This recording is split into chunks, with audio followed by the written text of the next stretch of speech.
Salam sejahtera Malaysia. Selamat malam tuan-tuan dan puan-puan. Salam sejahtera, selamat pagi, selamat tengah hari, selamat apa-apa sajalah bagi kamu yang baru menonton video ini.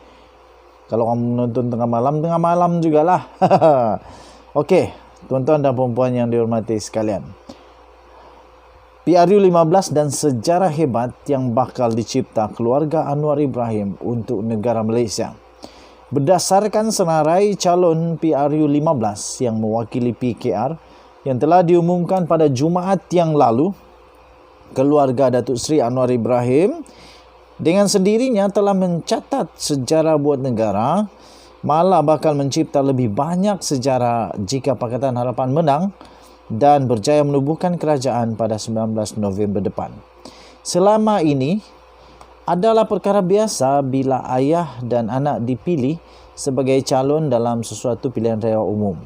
Misalnya Tun Mahathir Mohamad dan Mukhris Mahathir, Tun Ghaffar Baba dan Tamrin Ghaffar, Lim Kit Siang dan Lim Guan Eng, Karpal Singh dan Gobind Deo, Taib Mahmud dan Sulaiman Taib, serta Anwar dan Nurul Izzah.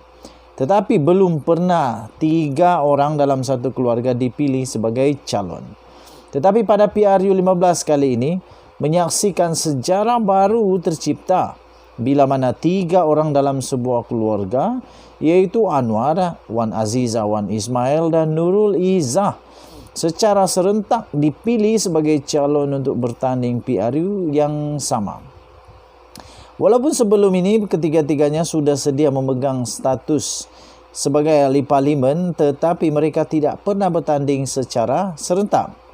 Wan Azizah dan Nurul Izzah bertanding dan menang di Pandan serta Pematang Pauh pada PRU tahun 2018, manakala Anwar menjadi ahli parlimen Port Dickson melalui PRK pada 2019.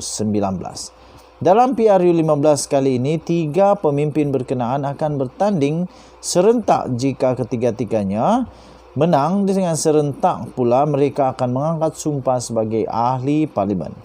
Sebelum ini, Wan Azizah dan Nurul Izzah menjadi ahli parlimen. Kedua-duanya juga boleh dikira mencipta sejarah kerana pertama kali seorang ibu dan anak perempuan secara serentak berada di Dewan Rakyat. Wow! Meskipun kali ini Wan Azizah berpindah dari Pandan ke Bandar Tun Razak dan ramai yang mempertikaikannya kerana dianggap tidak wajar lagi diletakkan sebagai calon, dikatakan memadai dengan Anwar dan Nurul Izzah saja untuk bertanding. Namun kesediaan bekas Timbalan Perdana Menteri itu terus bertanding adalah suatu pengorbanan yang cukup besar sebenarnya. Beliau bukan diletakkan untuk bertanding di kawasan yang mudah. Bahkan dalam misi untuk menyingkirkan pengkhianat parti itu, iaitu Kamaruddin Jaafar yang pada PRU 14 telah memenangi kerusi tersebut di atas tiket PKR, tetapi kemudian melompat katak ke kolam bersatu. Oleh kerana memenangi satu kerusi adalah cukup penting, maka meletakkan Wan Azizah di Bandar Tun Razak adalah tepat. Bahkan kesediaan beliau menggalas tugas berat itu seharusnya amat terpuji. Isteri pemimpin-pemimpin lain sudah pasti tidak sedia melakukan pengorbanan dan perjuangan seperti itu kerana ramai yang lebih suka memilih kehidupan senang dan mewah tanpa melakukan apa-apa kerja yang susah. Lantaran itu, keberadaan Wan Azizah sebagai calon, meski dalam usia 70-an, haruslah diraikan serta dilihat dalam perspektif yang betul dalam usaha memastikan PH beroleh kejayaan. Ini kerana sebagaimana disebut Anwar sendiri, PKR wajib merampas balik semua kerusi pengkhianat itu, dan jika pimpinan utama tidak diletakkan sebagai calon, usaha mengalahkan mereka mungkin tidak menemui kejayaan. Wan Azizah dalam hal ini nampaknya sehati sejiwa dengan Anwar yang sama-sama berpindah ke kawasan yang sukar, iaitu di Tambun, bagi melonjakkan lagi harapan meraih kemenangan buat PH. Barangkali boleh diucapkan terima kasih kepada Tun Mahathir kerana telah memecat Anwar pada tahun 1998 dahulu. Tanpa pemecatan itu tidak mungkin Wan Azizah terlintas untuk menceburi dunia politik secara aktif sehingga pencapaiannya yang luar biasa itu. Okey, tuan-tuan dan puan-puan yang hormati sekalian, kamu boleh baca ini semua secara lengkap di sabudin.com.net. sabudin.com.net, tajuknya PR15 dan sejarah hebat yang bakal dicipta keluarga Anwar untuk negara. Dan jumpa lagi, bye-bye. Wow, ini hebat.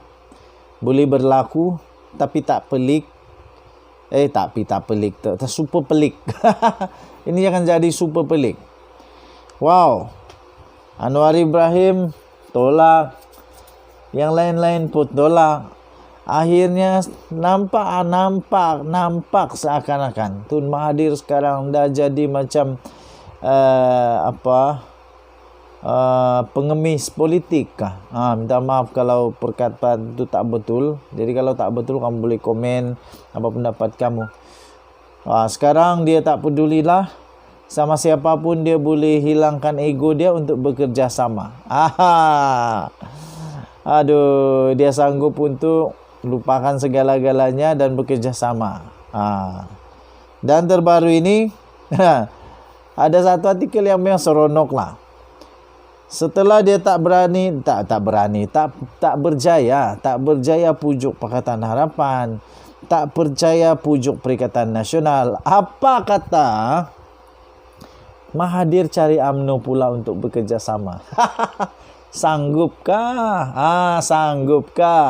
Sanggupkah untuk dia duk jajah kata UMNO ini kleptokrasi, lepas tu penjenayah lah, macam-macam lah. Tapi kali ini sanggupkah Mahathir untuk bekerja sama semula, hanya untuk semata-mata untuk hidupkan semula peluangnya untuk dalam politik? Itu soalan. Kecewa benar Tun Mahathir nampaknya bila keinginannya untuk bekerja sama dengan PN telah ditolak mentah-mentah oleh Mahyadin Mat Yassin. Sedangkan Tun Mahathir dipetik sebagai berkata, beliau sanggup melupakan perbuatan khianat Mahyadin terhadapnya bagi membolehkan GTA dan PN bekerja sama menghadapi PR15 yang akan datang. Katanya, kita fikir tak apalah kalaupun dia pernah tikam belakang saya kerana demi bangsa, negara, agama kita sanggup rendahkan diri nak bersama, katanya. Walaupun dia buat khianat kepada saya boleh lupakan perkara itu. Tapi bila kita cuba nak kerjasama dengan Mahyadin, tetapi dia jawab dia tak nak kerjasama dengan sesiapa pun, bukan main sombong, kata bekas Perdana Menteri itu ketika berucap pada program rapat umum GTA Kedah di Alostar semalam tadi. Beliau yang juga pengerusi GTA mendakwa keengganan Mahyadin bekerjasama itu adalah disebabkan yakin PN boleh memenangi PR15 tanpa perlu bersama dengan mana-mana pihak. Dan kerana pengerusi PN itu masih berminat untuk menjadi Perdana Menteri buat kali kedua. Sebelum penolakan Mahyadin ini, Anwar lebih awal telah menolak hasrat dan keinginan Tun Mahathir untuk membuat GTA bekerjasama dengan PH. Malah menurut Anwar, tiada keperluan untuk beliau bertemu dengan Tun Mahathir bagi tujuan itu kerana lebih berfaedah baginya untuk berjumpa dengan rakyat pada ketika ini. Makna kata, malang sungguh perjalanan politik Tun Mahathir bersama GTA dan pejuang yang dipimpinnya sekarang kerana dua blok utama pencabar BN secara terbuka menolak bekerjasama dengannya. Maka apa yang Tun Mahathir perlu lakukan seterusnya? Oleh kerana PH dan PN sudah pun menolak untuk bekerjasama dan kalau bergerak sendirian pula tidak mungkin beliau mampu membawa GTA menang walau satu kerusi pun. Tiada pilihan lain yang boleh Tun Mahathir lakukan melainkan harus memilih UMNO dan BN sebagai rakan kerjasamanya. Kalau dengan PH, Tun sanggup menjilat ludah sendiri dan dengan PN pula sanggup melupakan pengkhianatan Mahyadin, kenapa tidak dengan UMNO dan BN? Malah jika sebelum PR14 yang lalu Tun Mahathir juga sanggup mencari Anwar hingga ke mahkamah, tentulah tidak mustahil beliau juga boleh tiba-tiba sampai ke WTC untuk mencari Ahmad Zahid Hamidi. Lagi pula hanya UMNO dan BN saja pilihan yang tinggal untuk diajak kerjasama bagi mengelakkan GTA hilang nyawa dalam politik negara. Tanpa bekerjasama dengan sesiapa, habislah GTA, jawabnya. Bahkan Langkawi pun mungkin tak mampu dimenangi juga. Belum terlambat lagi, carilah UMNO dengan segera sebelum tarikh 5 November tiba. Mana tahu tiba-tiba UMNO pun turut sedang mencari kerjasama. Ditulis oleh Sahabudin Husin, 29 Oktober 2022. Kita jumpa lagi. Salam sejahtera Malaysia. Selamat malam. Bye.